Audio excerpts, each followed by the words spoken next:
prioriteteve të Ministrisë Brendshme dhe të Ministres së Brendshme, zjarfikset do të kalojnë në një nivel tërësisht tjetër vëmendje, trajtimi dhe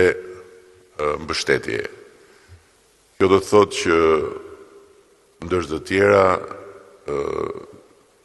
zjarfiksit do të përfshihen në formulën e rritjes pagave të forcave të armatosura, të cilat sot janë dëshmitare të një rritje të vazhdueshme dhe të qëndrueshme të pagave, me synimin që në Shqipërinë 2030 ne të kemi një forcë të armatosur të Republikës Shqipërisë në mesataren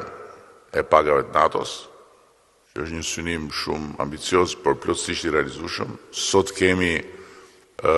forcat e armatosura më të mirë paguara të rajonit, ndërkohë që kur e kemi nisur këtë proces, kishim forcat e armatosura më të keq paguara të kontinentit tonë. Dhe në këtë formulë do të fusim edhe zjarfiksit, për cilët do të bëjmë një rritje të vazhdueshme të pagës, shumë e rëndësishme dhe e domosdoshme, natyrisht për gjithë është e rëndësishme dhe domosdoshme, dhe këtu nuk dua që punonjësit e policisë pranishëm apo dhe të tjerë që na ndjekin të mendojnë se do kemi ca të nënës e ca të njerëkës, por e vërteta është që ndaj zjarfiksve kemi një borxh që nuk mund ta lëmë të thellohet,